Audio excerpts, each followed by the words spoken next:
Urhobo me in Nigeria me. Ono me unbeatable Okpan. Ukpe de tekeru emurukpe. Ukpere nukpe nana. Oyomi vloro wana. Dibi. Oesoro oyiboji wonmude kene. Happy new millennium. Oyi 2000 na. Me fo were emre muri a. Me mu nebi yo. Immigra we di popo. Immigra o kai popo we o simi gbejo apola ekwewe o. Immigra kai hono we simi gbejo apola ekwewe. Otuli immigra hono we simi gbejo apola emlewe kwe. Immigra kai popo we simi gbejo apola ekwewe. Immigra o kai popo we simi gbejo apola ekwewe bo. Otuli immigra kai popo we simi gbejo apola ekwewe. Ugeyo miniyo. Otuli immigra ki popo mi gbejo apola me. Itayo nware mini oke mu nebi yo. Abola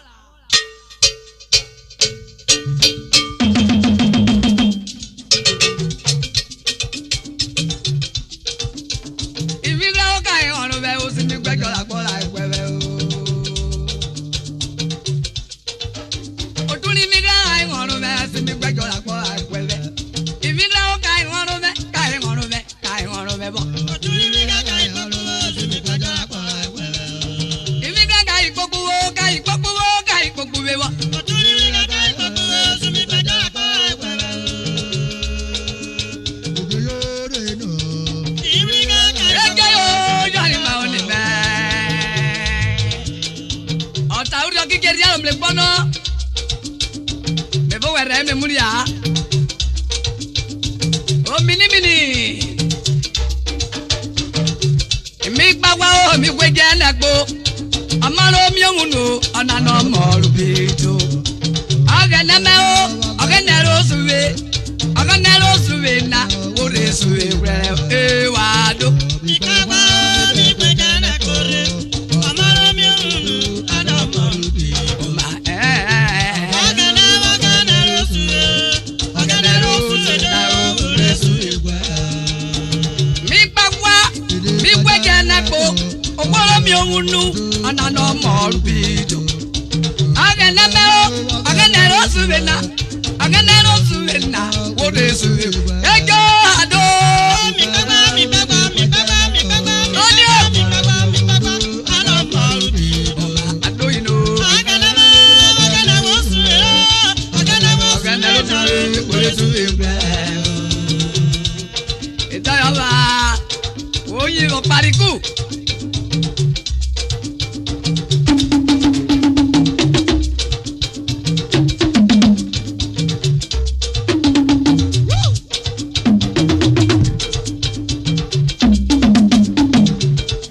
Oyo bi kawo shi be ya menu kumagba. Di auto ta fokere. Edwenu wora. Oyi President General of UPU. Urhobo ke wen yon yon. Beso wa to ba wen ana ala mne we fuko we ku ye ke gba ya me. Iyete. Chayo ware. Alo mi onu na ma obi do alo paparo. Mi gba wa o mi we je legbo. Amalo mi onu ona no mo rubijo. Agene me o, agene ro suwe na ore suwe were e wado. Mikaba. Adamorubi. Ma ado you know. Agana rosuwe. Ore suwe gwa. Ejo yo la ra re jo agba ya tu de tugeru. Ira lo le jo agba o ara tu de tugeru. Apolo.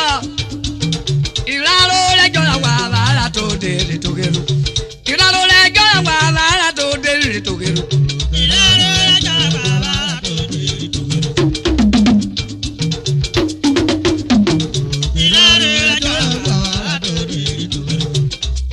Mi bagwa o mi gweje nneko.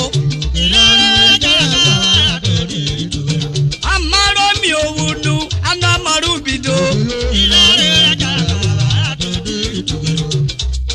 Agbara na unwe mi owo yori.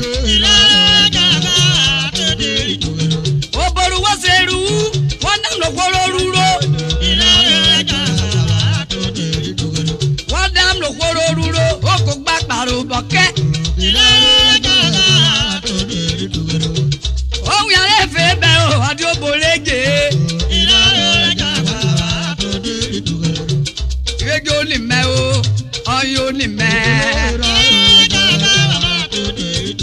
Atobale ye yaki kwebunu, aizagera ye. Ame pajejo ami wo, Ugbenu kayo de mi wo. Ame pajejo ami wo, wo kese mi wo Ugbenu le. Odi obi osere, oido taro pa. Ale ye kewenu, o show egberare.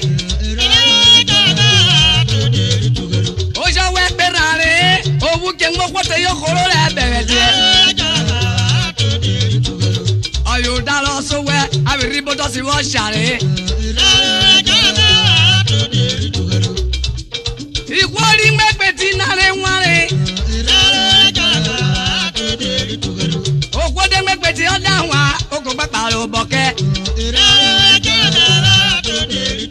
Oyobi okowo iseselesi Jameson anefe ibori. Oya gbe asejo. Isu we to bobe na line ro we kuye kibori o yi.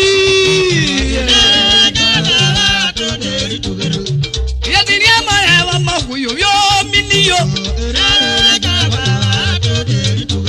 Ugo golisa ko krabo enwenu ko yara.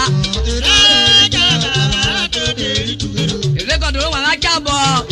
Ekeru wana gba enu pe na. Mr. Junior si amale munemu. Junior si munemu enwenu ka ewora. Ana meta le kota do. Agora iguru ado pa gbegbe lo jo shogoro yo. Oyubo. Oyo bi kawo. Eh Mr. Matthew akpojoto o dadago. Captain yo. Hey, Mr. Joseph Obomiata, Omoko, Ogidiyo, Obola Paluwa Yomiyo. Ego ni mo wa tu deri tugero. Oyo mi ko wo lucky. Adada, ayi ko isoku mena, ami no joku bele.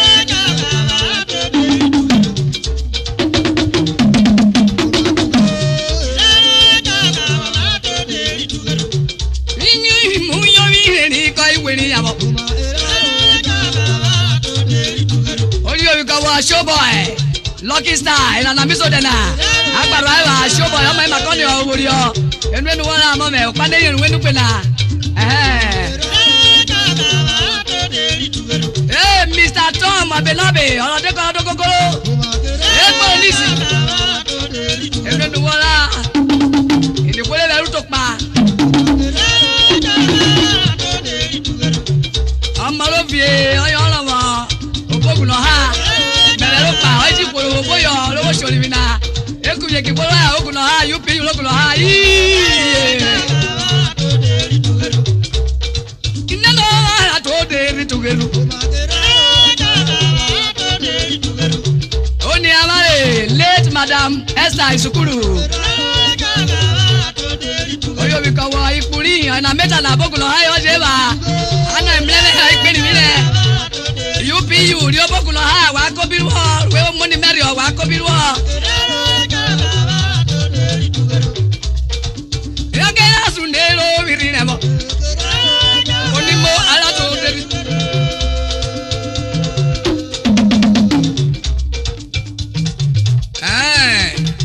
Isaac Iyokode alias Okubaba, director of Standard International School 51 Ebo Road Warri. Aneyeru won go yo Okpogoro we ko biru o mini oyo we ko we Honorable John Tiger, the Lord Mayor Igede ayo mu bi agbara oto Friday onopite isoje fo bomo enu wora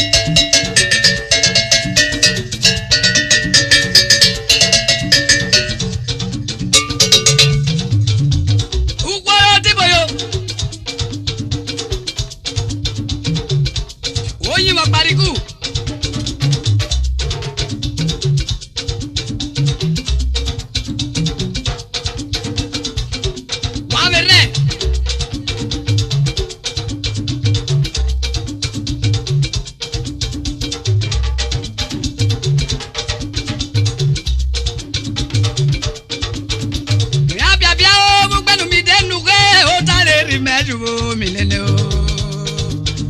Ugbenu mi denu go mi ni yo. Hey. Apiapia, ugbenu mi denu go o tare ri meju milene. Kuria le rama le ko yo milene na mo. Apiapia ugbenu mi denu go o tare ri meju. We mi leju le ka me yana o.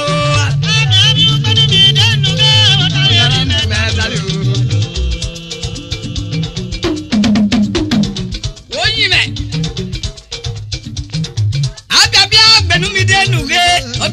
Leju na minene na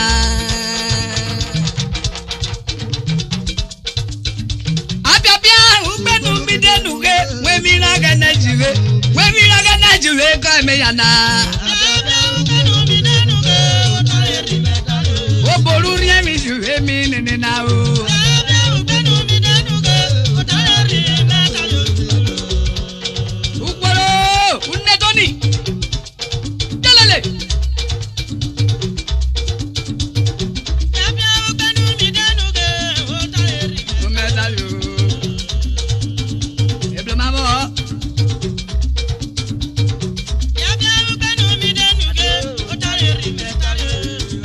meju we ko mi nene na Ugbenu mi denuge o tare ri meju.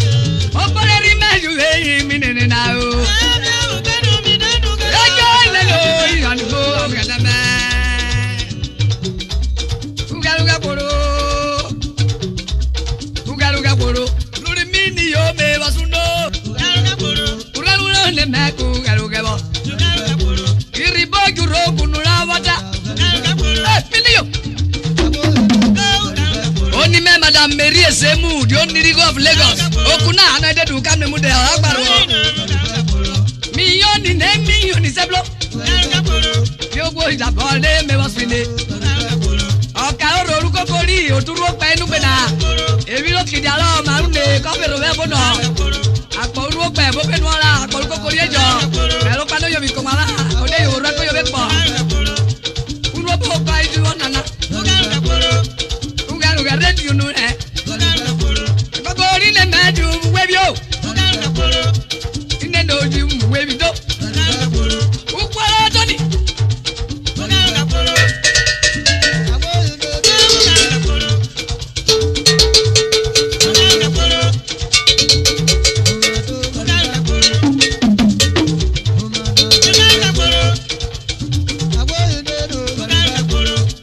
Obole sugaruga. Miri yuru mamebe la kugaruga. Anga na no makore. Arhibo la wa biakbo. Arhibo ka yo na mi akona. Anire badia. Aizo la vi re wa yakona na. Aizo la me wa yakona na. Aizo la ri ko wa yakona na. Ani dani na no bigari ga koro wa. Minio.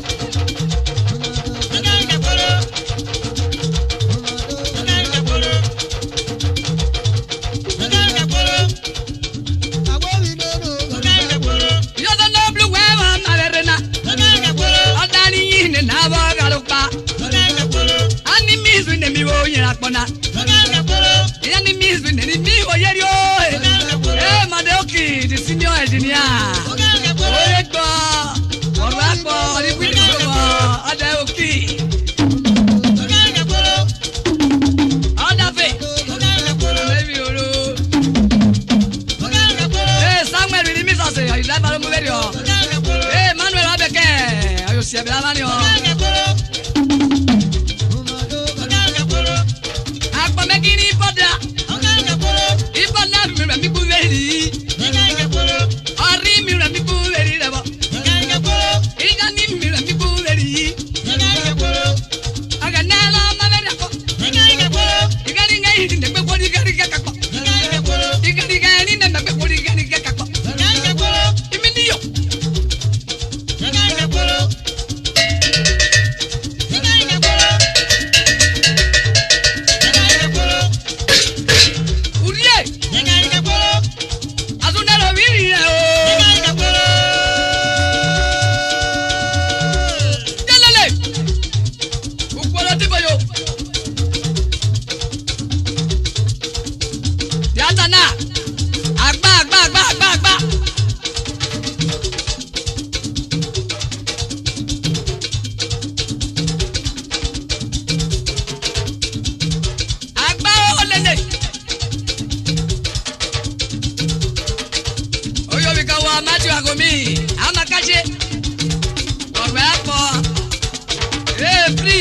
koko. Oyo bi ko wa pa. O pale. Oyo bi ko wa shibi je gbe dama. Awodu o, afudu. Dalale. Oru standard, Urhobo. Afrogos. Oyo bi ko ma vision.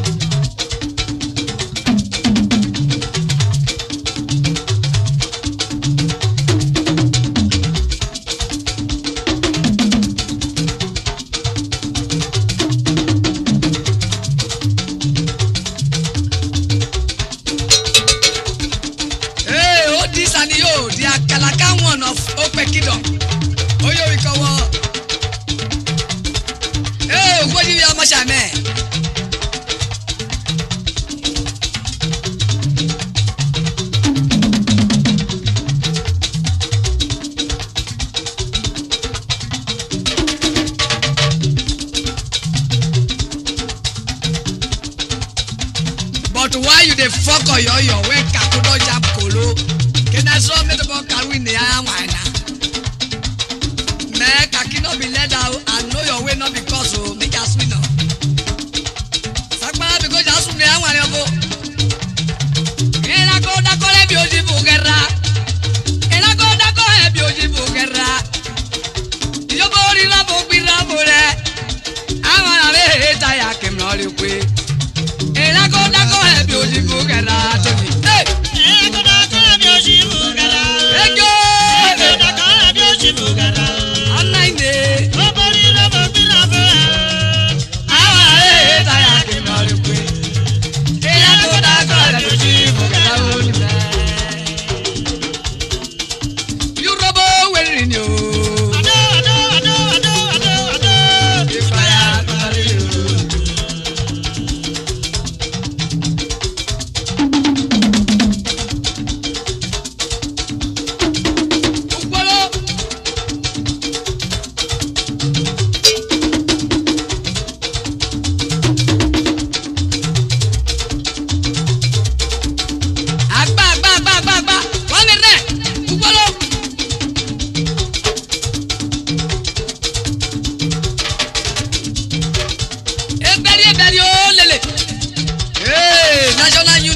Transport workers, Agbaro branch, Augustine Okolare, double chief is the chairman.